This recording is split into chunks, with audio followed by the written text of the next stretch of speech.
Hello and welcome to Time Management Tips.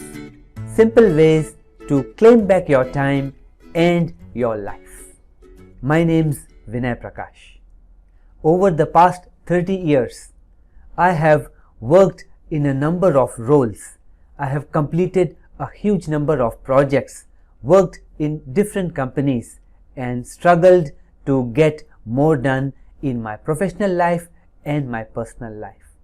Over the years, I have tried many different systems. I was thinking that a system will help me and I just have to follow the system. The problem is it's very difficult to follow somebody else's system verbatim, exactly, because everybody got their own way of working. So what I realized was I need to adapt. I need to make it work. And from these past years and years of experience of trying different systems, methodologies, applications and ways of working, I have finally crystallized a way, a method, a simple set of strategies which has helped me, and I have been sharing it with a huge number of people over the past 10 plus years who come to us for training on time management, communication skills, etc. etc. So this crystallized system of very simple steps that I would like to share with you. It's not exactly one system, but a combination of multiple strategies taken from multiple different people, and some I have created and evolved on my own. I'd like to share this with you so that you can claim back your time and your life. Let's begin. First of all, I'd like to share with you that you cannot manage time. Time takes its own time. Really, you cannot manage it. It's like a clock which continues to tick. What you can really manage is yourself. So really, time management is self-management. You need to change your attitude towards time, and that's the way to claim back your life. So this is the key thing that we will be looking at, how to change our own perspective, our own attitude, and then we will be in a better shape to manage our time and get the right things done that matter the most to us. Generally, people come to us to learn about time management. Why? Because they start to feel overwhelmed. Too many things to do, too many priorities. They are really not sure what to do, where to begin. So when too many things, they start to write lists, and over the period they begin to have so many different lists on notebooks, on post-it notes, on the refrigerator, all over the place. And now we write things in multiple lists, but then it becomes difficult to track all these different lists. They also feel that an app can help them. So they keep on downloading different applications, different systems onto their phone, thinking that this one system is gonna fix it all. So what happens? Well, after 2 or 3 months, they are still searching for the next best app. So why is this happening? Are the apps not working or the lists not working? Well, all these things are great and they work, but you got to work them, and to work them you must understand what is the usage and how to exactly use them. Some applications and systems are so complicated that you start to use them and then you give up because it's just too difficult to catch up with all these things that you need to track. So what we need to understand is that instead of having too many calendars, too many lists and too many things to do, we need to find out why were you searching for this training. That's because you have too many things to do. You must be feeling overwhelmed. With so many things to do, it becomes very difficult to track which items need to be done, when need to be done, and quite often things fall in the cracks. With all the good intentions, you write things down into different lists, but soon you have too many lists, too many items on the lists, and then you think maybe there is an application, maybe there is a system that will help you. So you search for the next application, you install it on your mobile phone, whether iOS, Android, it really doesn't matter. You may install any of these apps, but then after 2 or 3 months, you will be still out there searching for the next app. What happened to the previous application? Why it didn't work? First of all, let me begin by asking you, why were you searching for this time management training? Were you feeling overwhelmed? Generally, when we have too many things to do, we feel that we are losing track, that we are feeling overwhelmed by the sheer number of things. And then, just so that we don't forget them, we begin to write them on some kind of a list. Pretty soon, we have lists going all over the place. We have a list on what to buy on the refrigerator, one in the office, one at home, one scribbled while you were attending to a phone call or taking care of a crisis or emergency. Pretty soon, all these post-it notes and all the different lists, it becomes a nightmare to figure out what did you write, where did you write it. That's when they feel like if there was one program, one application where they could write all the things, that would solve the problem. And that begins your search for an app or a program on the mobile phone or some kind of a system. But pretty soon you find a good system and start using it. But then the interesting thing is, most people within 3 to 4 weeks, they are searching for the next big thing. So what happened to the previous application? Why didn't you use it? Why didn't you use it completely? Well, that's because it is somebody else's system. It was designed for somebody else. The point is, you need a system that is customized, created for you. And I cannot create it for you. You got to create it yourself. First thing you must understand is that all these applications, they are just best practices. You need to understand that multiple practices out there work for different people. What works for you is that something that we are going to customize. There are other things that you also need to track. Calendars being one of them. That's because you have things to do at the office and a lot of things to take care at home.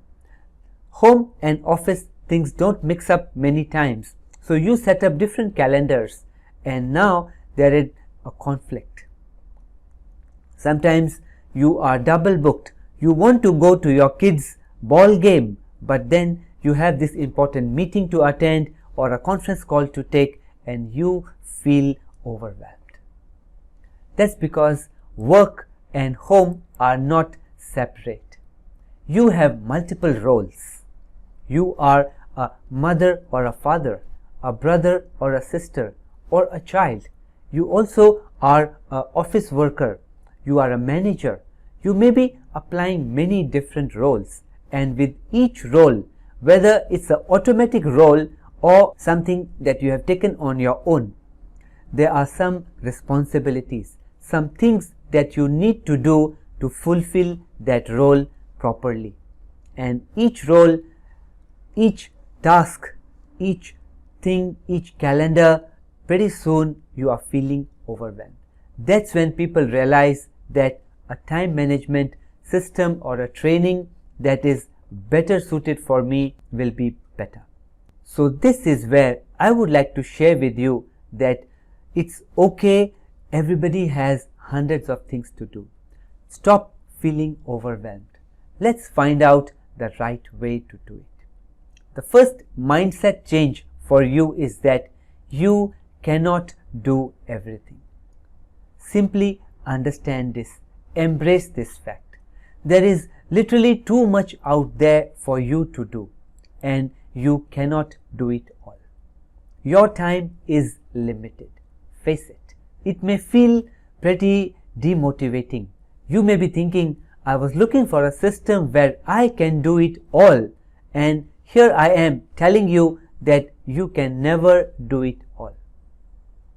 But the thing is, this is itself a good thing. Once you realize that you have a limited amount of time and you cannot do it all, we can now narrow our focus. We can, once we understand this, we can now use this to choose what we can do, what we should not do. In fact, you should be very, very careful and decide of all the things that you can do, which ones are you really going to do. This is a big mindset. You need to remove the unimportant.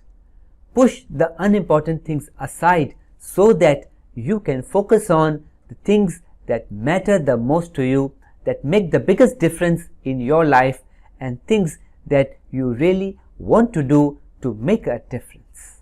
Now, you may be thinking, I want to do it all. How do I figure out what matters most to you? So that's a good question. It's a great question, in fact. Let's find out how to figure out what matters most. To find out what matters most to you, it may not come to you in one shot. You need to follow some rituals and you need some tools. First of all, you need to figure out what are your key priorities. It is good to write things down for each of the roles that you play. What are the key priorities?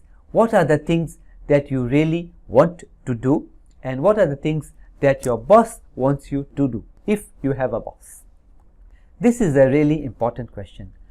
First of all, you need to figure out what are your key priorities. What are the things that you really want to do? Plus, what are the things that your boss wants you to do? You may be busy the whole day, but that does not mean anything. Busyness is not equal to progress.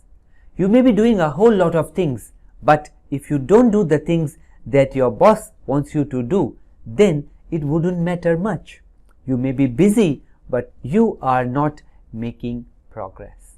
So you got to figure out what matters to my boss, to my stakeholders, to my employees, and then do those things based on the priority. The second thing you would need is tools to help you to track what matters most. We need some routines or rituals like writing down what are the things to do on a daily basis, reflecting on how the day went at the end of the day and at the beginning of the next day. We also need to write down a lot of things in to-do lists. Never rely on your mind, on your brain, because our brain, even though it has infinite capacity, it is pretty bad at remembering all the things. Most likely you will forget the most important thing at the worst possible time. This is Murphy's law. So don't rely on your brain, instead rely on a to-do list. We will talk a lot about lists in this program and how to use them correctly, efficiently to help you get the right things done. We also need some amount of journaling to put together your thoughts on what went right, what went wrong, and how are we going to get it right or get it better the next time. Plus, you also need to learn that now, since you can't be doing everything, some of the things you need to delegate to other people. But then, are you good at delegating? Well, that's another thing. And you got to learn how to delegate. Which are the things you must delegate? This also we will discuss later. You also need a common place to track all the things. all the telephone numbers for people to call, all the things to do, all the chores, all the lists, and for home, for work, for your volunteering activity, for your church or religious activities. There are so many things we want to do. In fact, not just work. You may be having a list of places to visit, list of books to read, list of songs or movies or Netflix shows to watch. Well, so many things to track. There got to be a place and a time to write them, otherwise you will be losing them. Finally, you got to spend some time planning what to do, when to do, where to do it. If you don't spend some time in planning, you must be aware of this quote which says that failing to plan is planning to fail. Well, who wants to fail? Therefore, you got to find out some time and do some planning. Next, all these plans are not going to help if you don't take action. We got to take action, stay focused on the priorities, guard your time well, and make sure that you are still on track. Now, it is definitely possible because of emergencies, problems, new things that will arise, you will be led off track. But the important thing is to realize it and try to come back. Once you are back on track, you need to make progress, start to do those things that will take you towards closer to your goal. We need to measure our progress to see that we are actually making some headway. Nothing beats like success. Even a small amount of success will help you move closer and you will be more committed, more motivated to move